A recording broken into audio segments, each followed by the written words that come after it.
20 जुलै 2023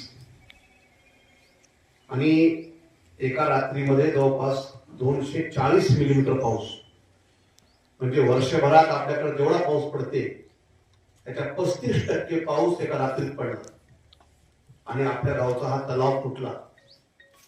आणि हा तलाव फुटल्यामुळं 2024चा उन्हाळा आणि 2025चा हा होता उन्हाळा, या दोन्ही उन्हाळ्यामध्ये आपल्या सर्वांना भीषण पाणी टंचाई झाली.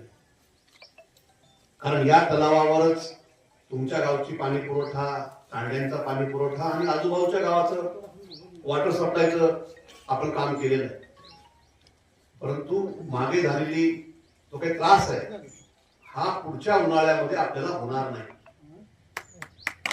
यासाठी आपण 2,42,00,000 रुपये आपण या कामासाठी मंजूर केले. जीएसटी आणि रॉयल्टी हे वगळता 1,72,00,000 त्या ठिकाणी काम होणार आहे. या तलावा